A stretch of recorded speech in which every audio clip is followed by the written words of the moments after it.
Hi, and welcome to the sixth episode of my tutorial series on AWS using CDK TypeScript. My name is Faruk, and I will be guiding you to the basics of RDS. Before we get started, I want to thank everyone again for subscribing. I've reached over 200 subscribers, so thank you all. And if you're not subscribed yet, please like and subscribe, and let's go on to the agenda. So the goal for this video will be to implement an RDS instance using CDK TypeScript. And before we get started on building the stack, we will look at what is RDS, and we'll quickly make a comparison to DynamoDB. Then we will deploy a RDS instance with the custom resource in the stack for doing the setup. And in the setup, we will create a database, a new user, and we'll give the user permissions. And additionally, we'll create a table. And finally, we will test the connection so that we can put something in this table and also retrieve it. And before we get started on the next chapter, I also received some requests to make an end-to-end application. And once we have done this tutorial as well, I will make a combination of all the tutorials we've done so far, and we'll create a library app, and I'll maybe add some extra services in there. But so that's for the next video. For this video, let's have a look at the differences between RDS and DynamoDB and what RDS actually is. What is RDS? RDS stands for Relational Database Service, and it's a managed database service offered by AWS. What it does is it simplifies the process of setting up and managing a relational database in the cloud. And RDS offers support for different database engines, and these include like here in the slide, Amazon Aurora, PostgreSQL, MySQL, MariaDB, Oracle, and Microsoft SQL Server. And simply put, it's a relational database. Instead of putting it on your own EC2, it's a service provided by AWS. And to make it a bit more clear what the relational database concept is, we'll compare it to DynamoDB. And in the comparison, it will become a bit more clear what the differences are. And to illustrate the differences, as we will be building a library application, let's think of this as a library database, and we'll compare the differences between them. So as mentioned before, RDS is a relational database model, and DynamoDB is a non-relational database model, with RDS having a defined data model and DynamoDB flexible data model. And let's see how that translates into putting data in these databases. So if we put data in an RDS instance, we have to adhere to the data model that was defined, and each of the attributes in this row would have a relation to each other, meaning that each of these attributes are queryable, and you can find this data row on each of these queries. Whereas if we're storing data in DynamoDB, we have a non-relational model, meaning that the data inside of this row is not queryable on each attribute. We have a single attribute which is queryable, which is the primary key. And this primary key can be of your choice. So you can choose, do you want to search on the ESPN? And let's say maybe you do also want to search on the title.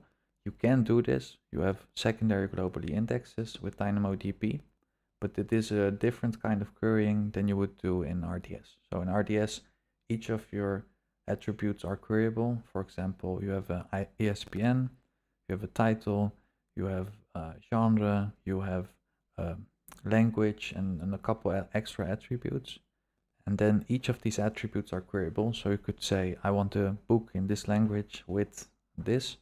Whereas in DynamoDB, combining these are a bit more difficult. And you can have some querying options with adding sorting keys and partition keys. But more complex queries are, where RDS shines, and DynamoDB is not really meant to do those. You can do complex things in DynamoDB, but then you are partitioning your data and having sorting keys and partition keys. It's a very different kind of pattern. Whereas if you want each of your attributes of your data to be queryable, most probably you want to use something like RDS. So if we go on, so that's also why the querying in RDS is often more complex. You can have much more options in querying, whereas DynamoDB you have what more simpler querying. RDS is managed on EC2 instances with exception of Aurora Serverless, which is a serverless component.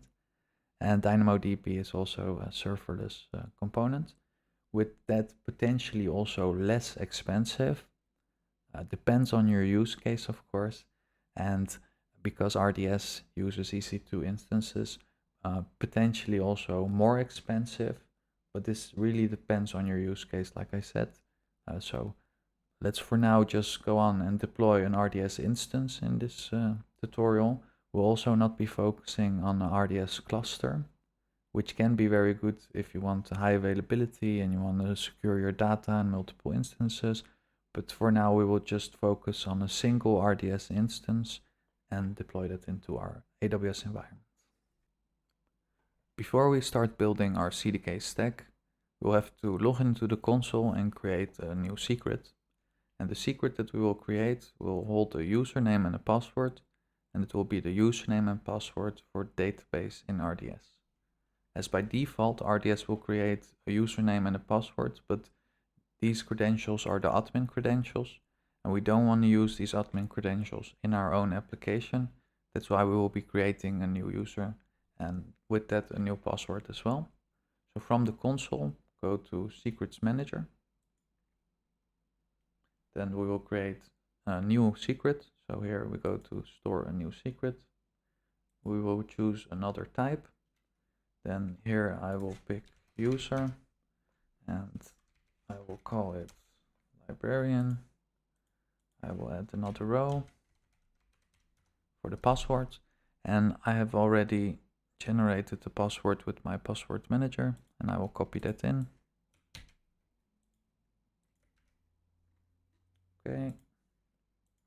Then we have to give a name to our secret. I will call it RDS DB creds. I will do demo library.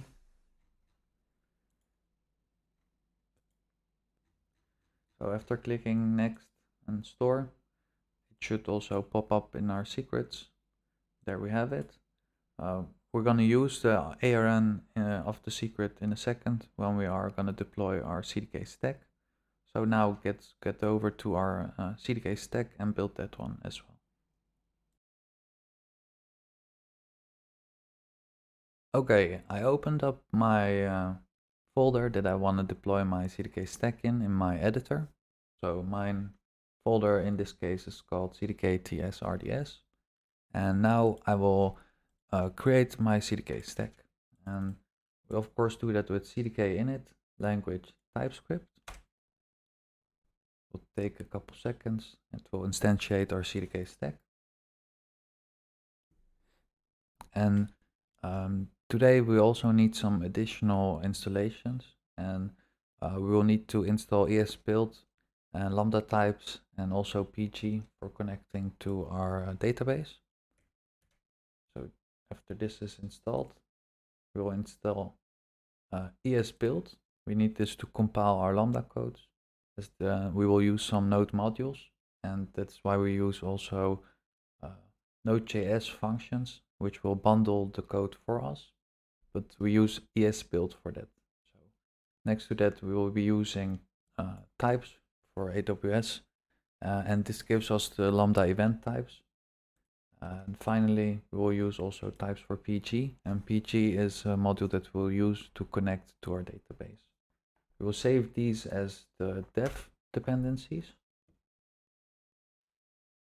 And then additionally, we will also install PG and AWS SDK. We will install these as just dependencies.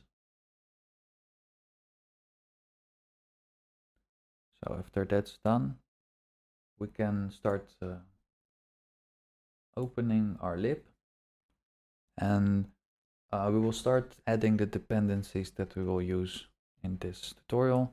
And like usually, I will just copy and paste them in, and I will go through them as we are creating the resources. So the first thing that we have to create, and we are importing, let's first go through that.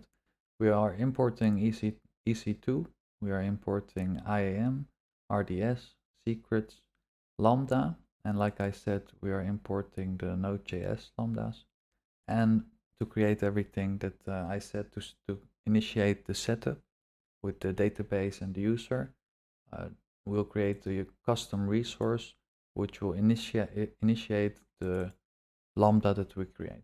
We'll get to that in a bit, but so because we are using RDS and RDS is in EC2 instances, we have to create a VPC. You can also use the default VPC that's already inside of your environment, but I will create a separate VPC, and I will call this VPC RDS VPC. It will have 2 availability zones, as this is a requisite for the database. And in this case, I won't use any net gateways because I'm deploying it in a private isolated one.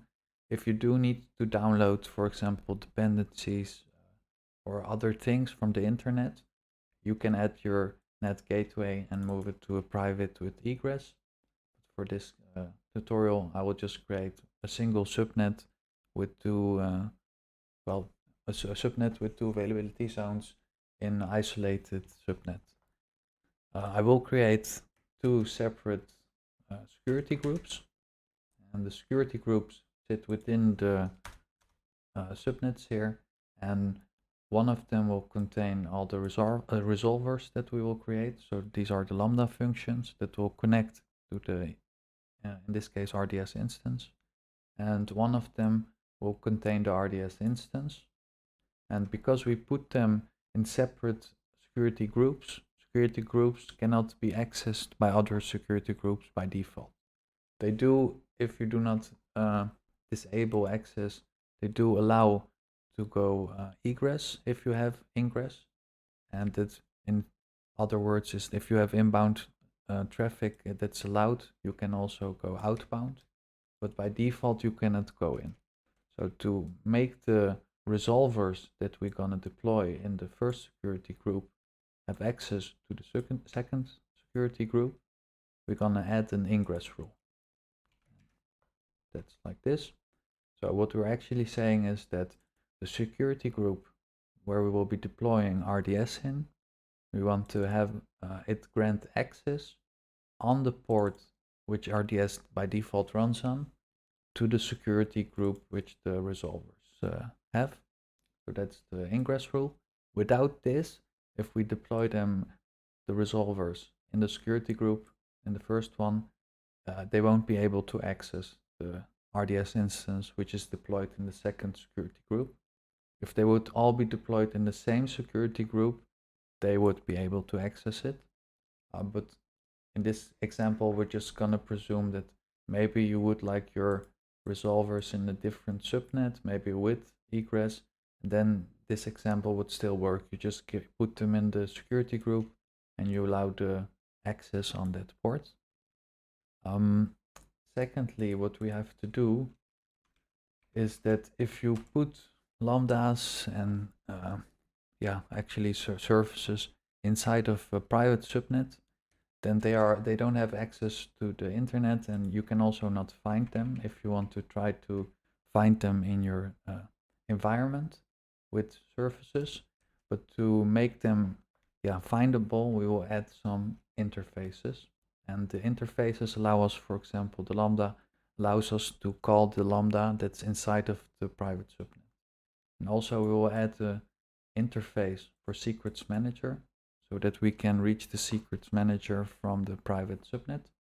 And what we do there is we add the service, so the service that we want to be reachable, which in this case is Lambda, the subnet that we want to deploy this interface in, and finally also the security group which it will be attached to, which is the resolvers group. We want them to be able to be callable and also call the secrets manager. So far what do we have? We have our VPC, We have the security group that will be deployed in the VPC subnet, and we allow the access from the first security group and the second security group, and we add some interfaces so that we can reach the services from the private subnets. Now I'm gonna create also a role, and I will use this role to create all the database and the functions so that they have permissions to reach each other. In my example, I will add, so I'll create a role here, just the IAM role. It can be presumed by the EC2 instance, and it can be presumed by Lambda. And then I add a couple permissions, and I will go through the permissions and why I'm adding them. So at first we're gonna add CloudWatch, put metric, this just to see it in the CloudWatch dashboard. We do need EC2, the permissions here, and this is to create a network interface. That's the network interface that we're creating here. And you also need to be able to describe them and also delete them. And also for the instances and subnets, we just want to be able to see them and allow access to them. And that's why we need these permissions. Then we add some logging permissions to create the logging group so that the lambdas that we're going to create are actually allowed to post to the logs. And we need to invoke a lambda, as we will be invoking a lambda with the custom resource. So we have a invoke function.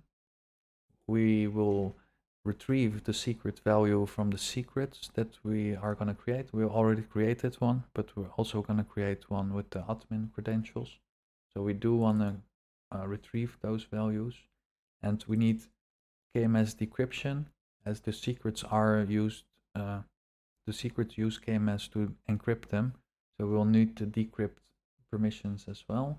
And finally, we need RDS DB connect to connect to the database using this role. And currently, as you see, I am doing this on all resources, as this is a demo, but you could separate, of course, these permissions and do them separately later and have a more knit down permissions, as this is kind of broad. I'm saying you can do all the resources. If you create the resources and create smaller permissions, you can do it with the principle of least privileges. But for now, I'll just go with this. So now that I have my role, let's see. I'm gonna add now the database instance itself. So I'm creating a RDS instance. So the RDS instance is from RDS. I'm saying a new database instance. As I mentioned before, I'm not going to create a cluster. I will be creating a single RDS instance. And I've chosen to go with the Postgres RDS, as this is an open source relational database model, and it's being used very, very much. So I will be using it as well. It is easier to use for me as well. So when creating the RDS instance, as I mentioned, we need to have a VPC. We also have a security group, which we'll be deploying it in. And finally, the subnet. It will be put in an isolated subnet, as we don't have any other subnets. And you don't have to define an availability zone, but I want to put it in the first subnet. So I will put it in the availability zone attached to the first subnet in the isolated subnets. Then we have to create an instance, and we choose the instance type that we want to deploy. The instance type that I'm choosing here is the smallest instance type available for deploying RDS. So that's T4G small. And if you go to the RDS website, you can actually see which instance types you can deploy and the cost with them. And this is the cheapest, smallest one available. Secondly, we choose an engine. And as I mentioned, I'm choosing an RDS Postgres instance. So we do again RDS database engine. We say we want the Postgres. You can of course have a different engine here if you want. I'm gonna go with Postgres, and then we define the version that we want to deploy with. At the moment I was working with 14.6, and then we have the port. This is the default port, so if I don't define it, it will still be the same port. But if you want to run it on a different port, this is where you would change it. Then we have an instance identifier, and this will just identify the DB instance. If we want to look at it in our console, this is the name that we will be seeing. The amount of storage that we will be using, this is in GB, so this is 10 GB, maximum 10 GB. I'm also deleting the backups automatically, as I don't want to store a lot of backups. Now, if you do have different requirements and you do need to store your backup, you can also change that. And you also change, of course, then the backup retention, which I have now at 0 milliseconds, so I don't store them at all. And then we need to create credentials. And as I mentioned, the credentials that we're creating now are the admin credentials. Thereby, I'm also naming them library admin. Do note that you cannot name it admin, as that is a reserved name. You cannot use admin, but library admin should work just fine. So that's what we're going to create, and it will create a secret, which has just a couple of values. Username, which will be library admin, a new password, a host, and the host will be the endpoint to the database, and it will also contain the database name if you create a database. I'm choosing not to create a database yet. You can create a database already, but if you want to create multiple databases, you would use a custom resource, as I'm going to show in a second. So then, now that we have the database there, as you see, the last thing that I'm doing is that the RDS instance will also have a secret, and I'm granting the role read access on this secret. So the secret that I was talking about that we're creating here. Then we also allow the role grant read access on it, which will allow to retrieve the secret value that we will need in a bit inside of the Lambda. And then finally we come to the secret that we just created. This will be the secret that we created in the console earlier. So it's the RDS DB credentials. And the RDS DB credentials, we need the ARN. So I'm going to copy this here. Then I'm going to return and paste it in here. So we're using the secrets manager and then .secret from secret complete ARN, and don't use the from name, as when you use that you actually don't get the full ARN, as we'll be using this secret in a second as well. So use the from complete secret ARN, and we paste in the ARN, and we also grant read access to the role once again. So what we have now is the RDS instance, and if we deploy this, we would get an RDS instance already, but we won't get our user and we won't get our database with the table, and we do want to create those things. So the next thing that I will add is a function, and this function will create Lambda resolvers. So let's just go through it and what we are doing. So the create resolvers function will take in a name, and it will take in an entry.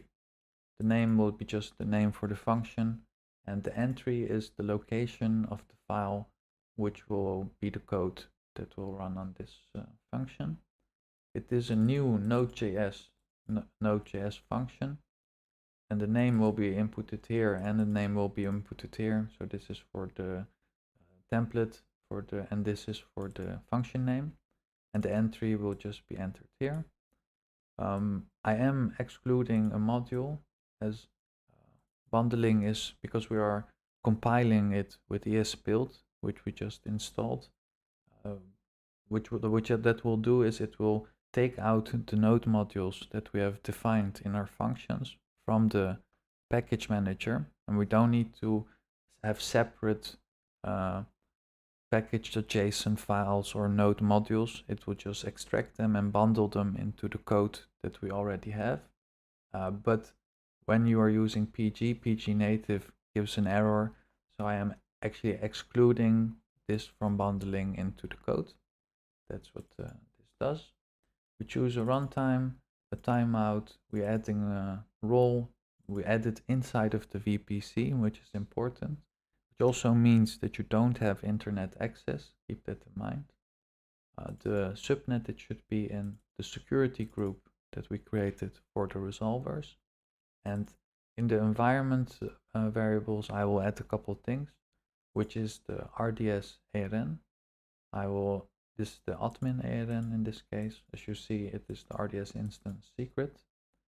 And I will add the credentials ARN that we created for the username and password for our DB user. And finally, what we need is also the host. And the host is the endpoint for where our DB is. And we do need that in our function to access it, of course. So now that we have a function to create resolvers, I'm going to create a couple resolvers. And the first one I'm going to create will be the instantiate resolver. And what it does, I'll add a comment as well. It instantiates a new DB with the user, and it adds the permissions and also adds a table. So it will also add a table in our case. And this is the name of the function. So after we deploy it, we expect the Lambda function with the name instantiate and the location where the code will be. Currently we don't have it yet, but I will add it in a second. So that's the first resolver. Then, as I said, we're going to test if everything is working. So I'm creating a second resolver, which is pretty much the same as we're using the same setup, but the code will of course be different, which will add a book in our database, and is already an example for next video. It's all again the entry for the code, and what we're doing here with instantiate.node.addDependency and then the RDS instance is telling our stack that we don't want this resolver to be created before the RDS instance is done, as we do need the RDS instance secret and we also need the endpoint. So we will wait before the RDS instance is deployed before we create this function, which will result in a longer deployment time, but we do need this to deploy it in one time. So that's what we are doing with the add dependency, and then we add the RDS instance that we are creating. And with the second resolver there, we are adding a book in the database in a bit with this function. And if we added it, we also of course want to see if it's there. So I will add another resolver, and this resolver will get the books, and I will make a function that will get the last 10 books, and the code will be stored here. So now we have 3 resolvers. We do need to add the code here in a bit, but before we're going to do that, one of these we want to run when the code is getting started, and that's the initiate function. And to run it when we deploy the stack, I'm going to create custom resource, and the custom resource will, like I said, trigger this function when we deploy this stack. So from custom resource, I'm creating a new custom resource. It's a AWS custom resource. Well, as this is the name in the template, and the function name will be trigger instantiate. I will add the role to it. You don't have to put this one in the VPC. So as you see, it's not in the VPC, but if you don't have the endpoint, VPC endpoint, you will not be able to call the Lambda. So as I do have the endpoint now, I don't need to put this function inside of the VPC itself. And what this will do is on update of the stack, it will deploy, it will invoke the Lambda, and here we say which Lambda. So it will be looking for this function name and deploy the, well, when this function is deployed, it will invoke another function. And then we are also adding permissions on the function instantiate.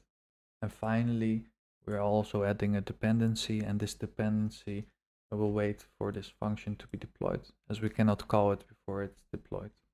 So after it's also deployed, we will instantiate, we will invoke the function, and after it's invoked, this function should then connect to the database, create a new user, add the permissions, create a new table, and then the next functions will be able to test that. So this is the stack so far. Let's save that. And then we'll go over to create the functions for the resolvers. Now that we have the infrastructure for our stack, we're gonna have to create the code for the Lambda resolvers. So to do that, I will create a new folder here, and I will call it source. I will create 3 new functions here. So first one we'll call instantiate.ts. The second one was called add book.ts, and the third one will be called get books.ts. And then I'll paste in the code and I'll go through it with you again. So in the instantiate function, we're gonna start with importing the handler from the AWS Lambda types that we installed. We'll also need the secrets manager, and we will we'll import the client from PG. PG, as I mentioned before, is used to connect to our database. In the environment variables, we are also giving the RDS ARN and the credentials ARN.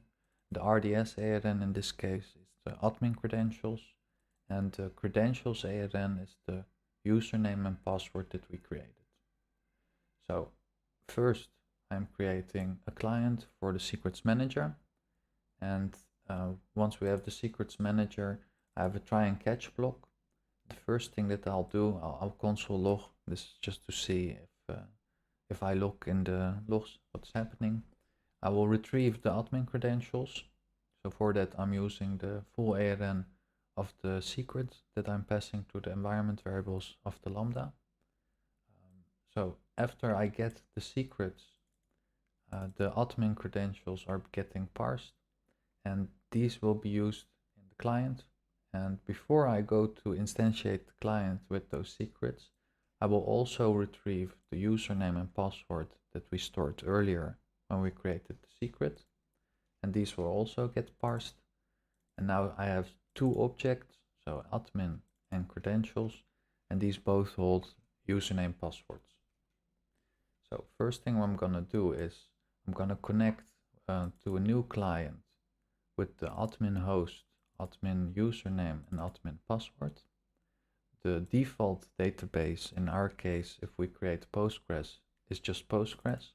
If you did create a new database, you can also put that name here, but I chose to not create anything.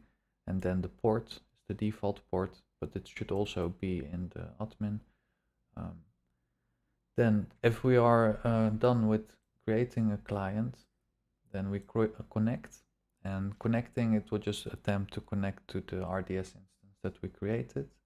Once we are connected, I will execute the commands to create a new database, which will be called library db, and the command is create database. Second command that we will do, that will use the secret username and password that we made in the console. So we'll create a new user with create user, and in this case I named it librarian, so it will be create user librarian with password, and it will contain the password. Then I will grant all privileges on the database library db to librarian, and I will execute the console log command setup complete. I will disconnect, and after I'm disconnected, I will create a new client. And the reason why I'm doing this is that while we're executing these commands, we are logged in as the user we have created a database, and we've granted the permissions on the user. And now that we have these permissions, we want to create a table with the user that we created. So that's why I'm this time creating a new client. The host remains the same, but this time the user is the credentials user with the credentials password, and the database is the library database. Port remains the same. We connect, and after we've connected, I'm gonna create a table, but the table will be for library app, as we were talking about the library app. And in the commands, this is array, which will be joined together in a single string, but the command will be create table library. So the table name is called library. It will have a ESPN, which will be a unique number. It will have a name, which will be a string. It will contain an array a string array for authors, a string array for languages, for countries, an integer for number of pages, and I will also have a string for release date. After we also created the table, so now we're done, we've created a new user, we've created a database, we've created a table, we're actually done with the instantiating, and the app should be ready to use the database. So this is the instantiate function. Then we're gonna go over to the add book function after the database is up and ready. This function won't be called, so we have to call this from the console in a second. Here pretty much the same imports, except for we don't need the RDS admin credentials anymore, but we do need the host name, as this was in the admin credentials secret. Then we still have a secrets client.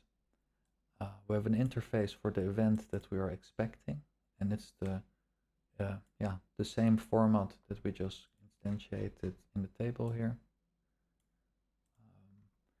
We'll expect an event. If we get the event, we will get the credentials that we had. We will create a new client.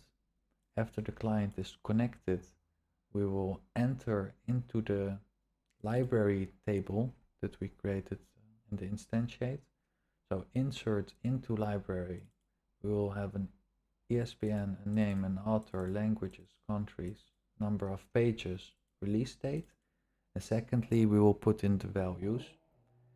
The values I will retrieve from the event. And do note that if you are putting in arrays, that you do need an extra curly brace there. And after we've executed the query, we console log that the task is completed and end the client.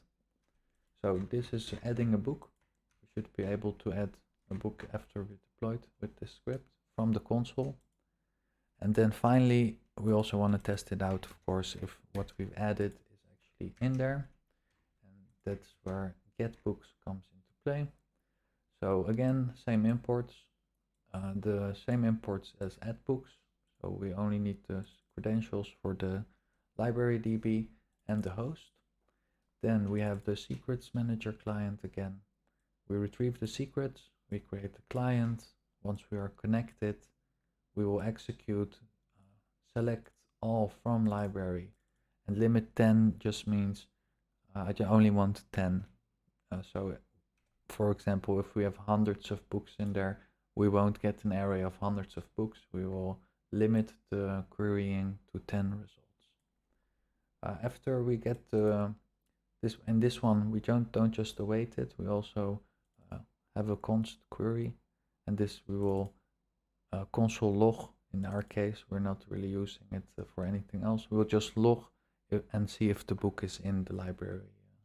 If that's done, also logging the complete task, and in all of the cases, if we do catch an error, we will console log the error and throw the error itself. So now that we also have the code for the functions in there, and we have the infrastructure, we are ready to check if we can deploy. So what I'm gonna do first is run a CDK diff. This can take a second. But what this will also do is compile our Lambda codes, and we'll see if the bundling of our Lambda codes is actually successful. So that seems to be good. Then what I'm gonna do is deploy this stack. That can take a second. So CDK deploy.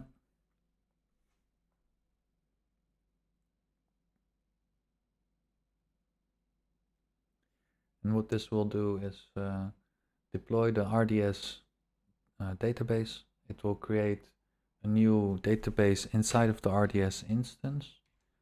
Then we will create a user called librarian. We will grant librarian access to the library DB. And then with that new user librarian, we will create a table called library. And once that's all done, the stack should be done. And we will be able to execute the add book and get books.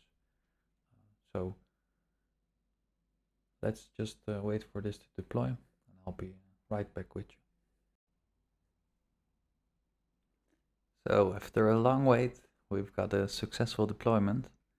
So let's go into the console and look if the tables and users were actually created.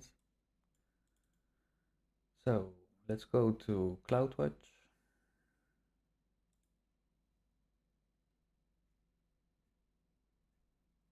And if we go to CloudWatch, there should be a new look group.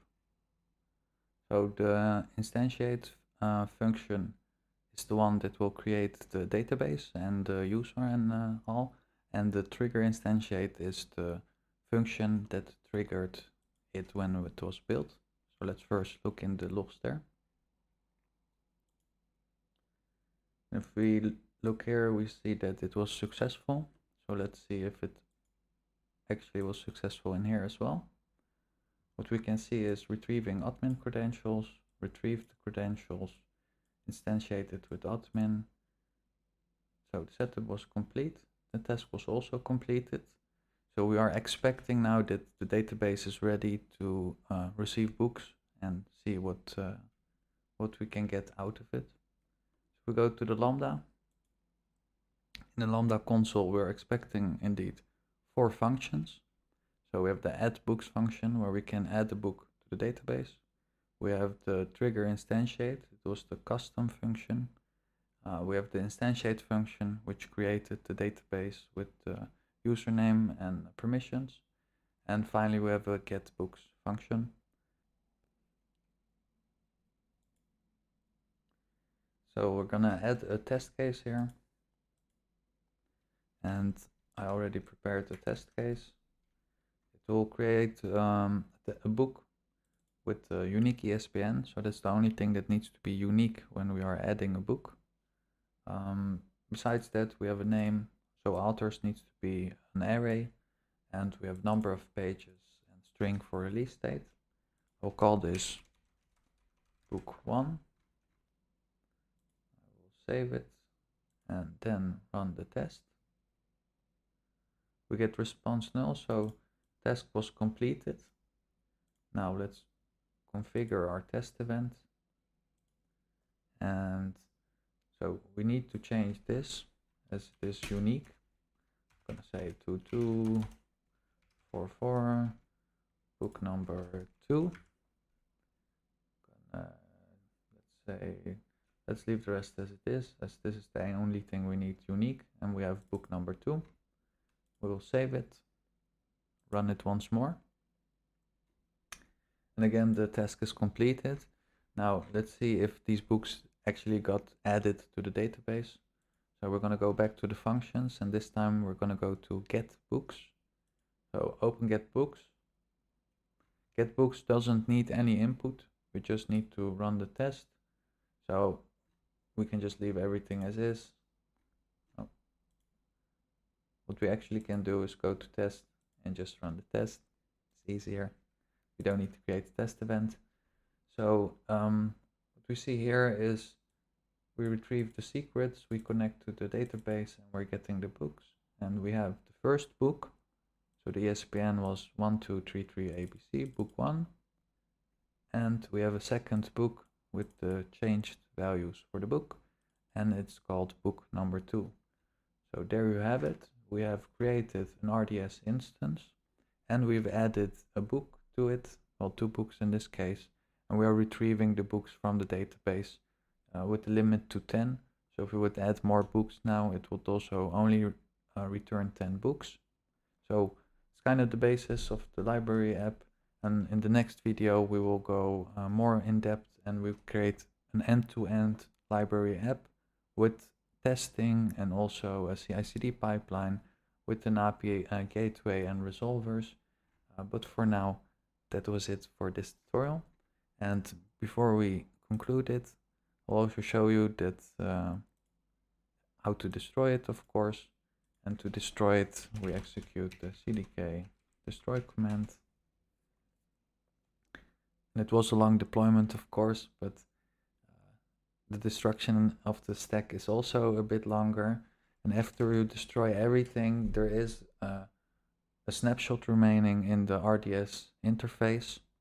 So if everything is deployed, if you really want to clean it up, there's only one last snapshot left. If you go to the RDS console, you can go to snapshots, and this is the snapshot that's remaining from your database. After your stack has done cleaning everything up, you can also remove this one that should clean everything from your environment. So that was it for this tutorial. I hope you guys liked it, and for the next one, like I said, we will create an end-to-end application. If you want anything included in that, please leave it in the comments, and if not, don't forget to like and subscribe. Until the next time.